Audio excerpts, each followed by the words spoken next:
I'm back. We're going to do our worksheet now for Mod 3 Day 1. There are notes that go with this that probably would be a good idea to write the notes first. So I posted them on Google Classroom.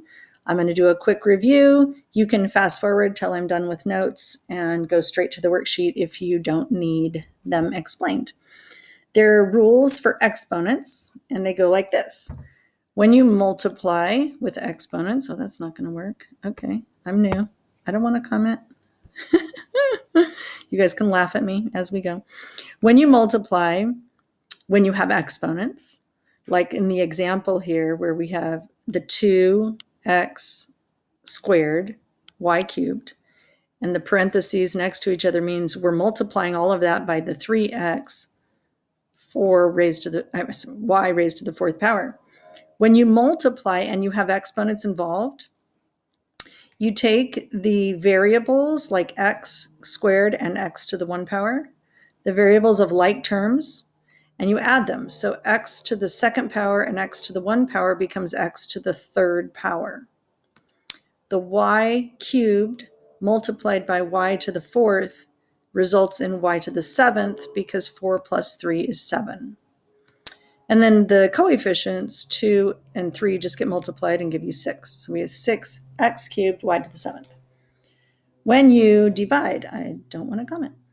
When you divide where you have exponents, the exponents of like terms, like the x here and the x here, x to the 7th, x to the 10th, we're dividing. That fraction bar means division, or it's one way of saying we're dividing. You would subtract. So you would get x to the 7th, and you would subtract the 10 because x's, the bases are the same. So 7 minus 10 is negative 3. We never want to leave an answer with a negative exponent, so we have to cross the line, change the sign, like I've said many, many times. So there is no line, there is no fraction bar. So here you would, nope, I don't want to comment. I could change this, but I'm not going to deal with it. You could put a fraction bar underneath. Oh my gosh, it's hilarious. Again, feel free to laugh at me. It's going, you don't know what you're doing. I'm sure there's a smarter way to do this, but I am not researching that at this moment. So you take the x to the negative 3, put in a fraction bar, add 1 as your denominator, and switch them. 1 becomes the numerator. X to the 3rd, which is now positive, is the denominator. Again, that's cross the line, change the sign. If you have a power raised to a power, you multiply the exponents. So I've got 4x squared y to the 4th. All of that is being raised to the 3rd power. The reason I say all of it is because it's all surrounded by parentheses, and outside the parentheses, I have a power of 3. So that power of 3 applies to the 4, to the x squared, and the y to the 4th. So here I've applied it. 4x cubed, y to the 2nd. Oh, that's interesting. That must be a 3. Forgive me. I can't even read my own notes. It's just a little blurry. Ooh. The reason I know that, oh gosh, so sorry. I'll figure this out. Go away, go away. Meanwhile, I know you're laughing at me. It's perfectly fine. I'm laughing at me. Okay, whoa, oh my gosh. It's so funny. Stop. Okay. This power must be a 3. The reason I know that is over here it resulted in a 9, because a power of 3 raised to another power of 3 multiplied becomes a power of 9. Oh, it's so funny. Y to the 4th raised to another power of 3. 4 times 3 is 12. So we get y to the 12th. And then 4 cubed, simplified, becomes 64. My coefficient 64, x to the 9th, y to the 12th are my variables. Another little note, anything raised to the 0 power is 1. It doesn't matter how complicated it looks, like this one here looks like a lot of stuff, but outside that parentheses, I have a power of 0. It doesn't matter. It's all 1 in the end. So no need to panic when you see all the coefficients and variables and powers. It's all raised to the 0, which means it's all 1. And just reviewing way back when, you learned that if you add or subtract, the exponent stays the same. So here's an example for you to check out. Okay, done with that. Holy moly, that was rough. Now, back to normal, not so difficult to work with platforms. Here we go. All right, let's practice it. All of these are multiply. This is a way of saying multiply. Hold on, I need something. This is a way of saying multiply right here. These parentheses are another way of saying multiply, and we have a whole lot of parentheses and those little dots. So all of this is simply multiplying. Go away. So I've got p to the 1 power times p to the 2nd power times p to the 3rd power. I could write this the long way as p to the 1 plus 2 plus 3 results in p to the 6th power. I'm not going to do all of these, of course, because you need some practice on your own. Let's do one with a coefficient. Well, let's just do this one. 6x squared times negative 3x to the 5th. We'll multiply the coefficients. 6 times negative 3 is negative 18. And then x to the power of 2 multiplied by x to the 5th power is x to the 7th power. I'm going to scan and see which others might be interesting. This has 3 terms. Let's check it out. 3x times 4x squared times 6x. Well, 3 times 4 is 12. And then we'll just multiply the 12 times 6, and we get 72, multiplying all the coefficients. And now x to the 1 power multiplied by x to the 2nd power multiplied by x to the 3rd power is going to give me 72x to the 6th again. And don't forget, we have this sad, lonely little y to the 1 power. It doesn't have anything to combine with. Looking, what might be more interesting. I think that's all. I'm going to let you try the others in that section. This is a whole group of division. When we divide, we subtract the exponents. I kind of think of it a different way, though. I think of it as x cubed means x times x times x, and that's over x to the 1 power, right? Well, I think of it as simplification. I'm going to say this x cancels out that x. And it's going to be the same as subtraction. That's going to result in an x to the 2nd power. That's these two put together. And the denominator's gone now. So I could have a denominator of 1, but I really don't need that. In fact, we would never write it. So I just have x squared. So again, I think of it as simplification instead of subtraction. That is what it is.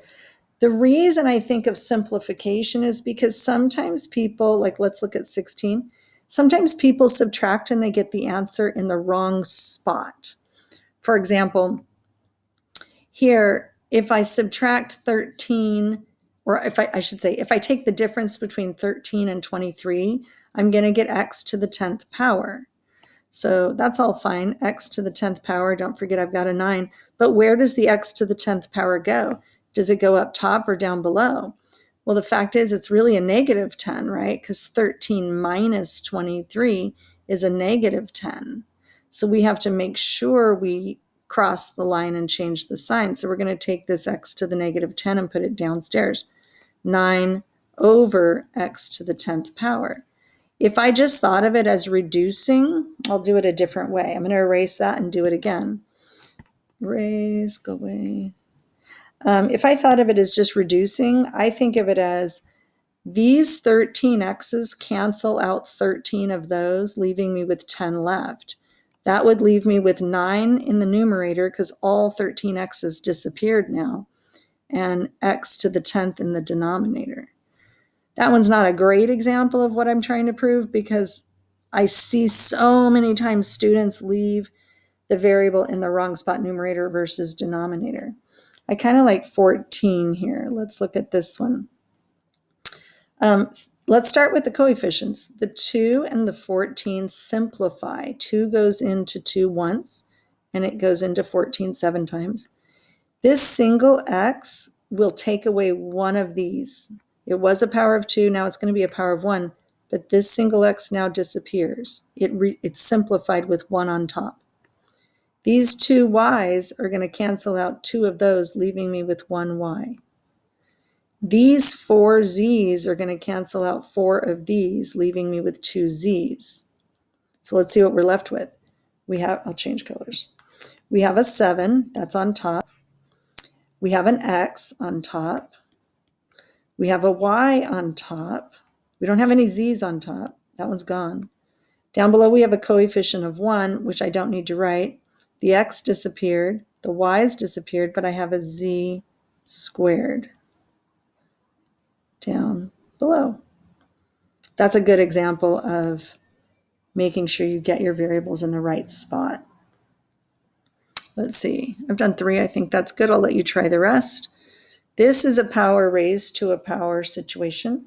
So this power of 3 applies to the x to the 4th, and it also applies to the y to the 5th. So I have x to the 4th times 3. I have y to the 5th times 3, because when you raise a power to a power, you multiply. So we end up with x to the 12th times y to the 15th. And that's as simplified as we can get. Let's do one with the coefficient. I have 5 cubed. This power of 3 applies to the x and to the y.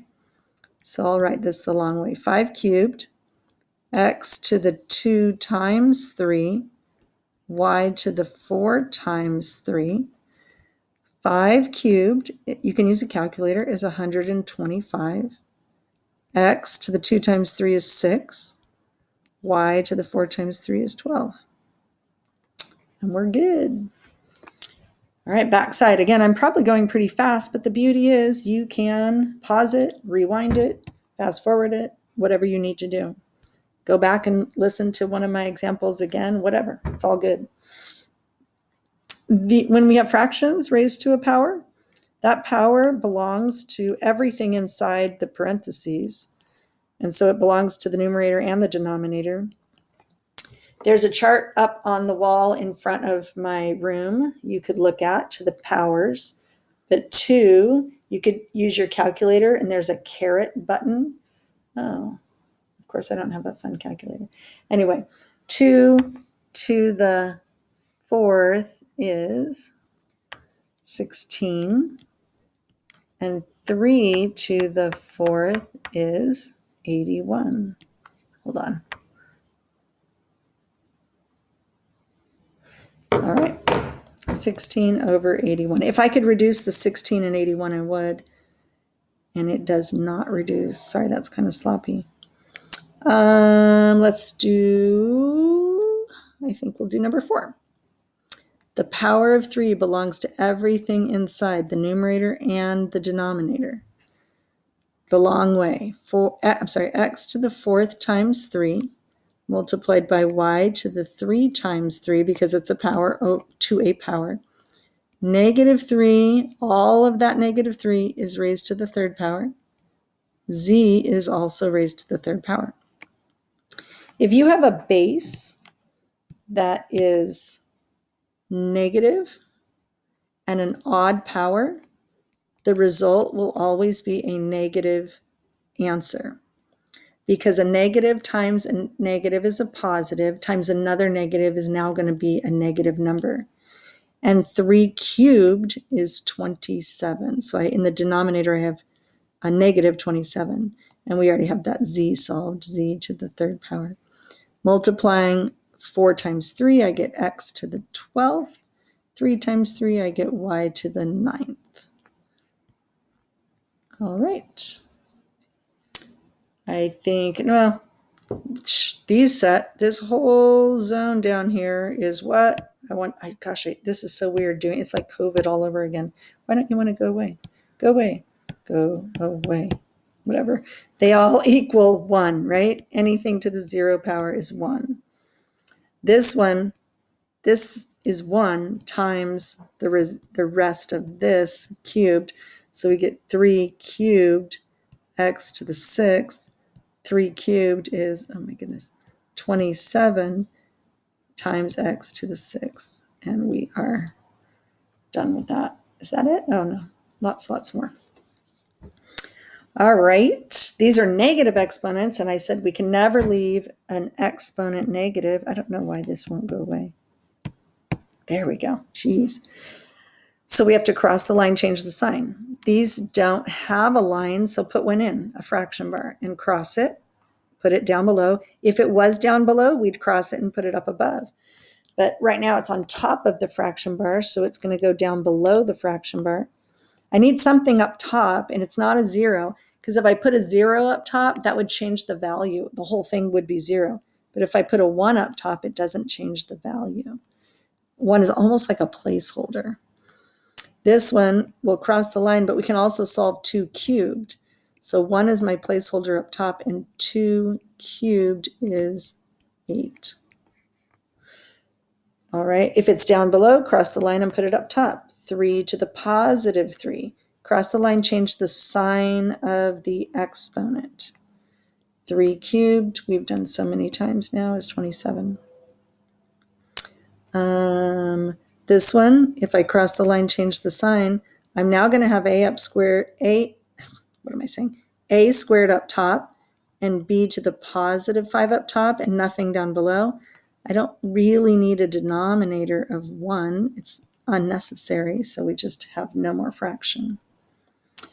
All right, we're almost there. This case, let's look at this one. The x to the power of 2, only the x is raised to the power of 2, not the 3. So 3 stays up top, and x is the only thing that crosses the line and changes the sign. Here, though, everything, that negative 2 applies to both the 3 and the x. So 3 is going to become in the denominator squared and x squared, and we get 1 over 9x squared. So look at parentheses, they mean a lot. These get complicated. Only the stuff with the negative is going to cross the line. Again, I know I'm going fast, but good news, you can pause and rewind. What stays on top of this one? X to the 8th power stays on top, but y to the x to the 2nd power joins the x to the 8th. Y to the 1 goes below, and y cubed stays there. Now I've got a situation of multiplying with exponents. So the numerator ends up being x to the, when I multiply, I add to the 10th, and y to the add, I get 4. All right, I think I'm gonna let you try the rest of those. I think that's it. I went really fast, but you can pause, rewind, check them out again. I hope you're having a great day. Oh my goodness, I didn't read fun facts, so you have to watch to the end for fun facts. Here's one of 2. Researchers found that imagining doing exercise actually increases muscle strength. I don't know if I believe it, but I'll give it a try. I'll get back to you. Okay, can I pronounce this? Oh, it's not good. Castoreum, Castoreum, aka beaver anal juice, is most commonly found as a flavor enhancer, in raspberry products. Okay, I'm not having raspberry products again. Rewind and listen to that again. So your whole wait, what? We've just solved it. I have to record it, and then you can rewind. Have a wonderful day. I hope to see you soon. Bye.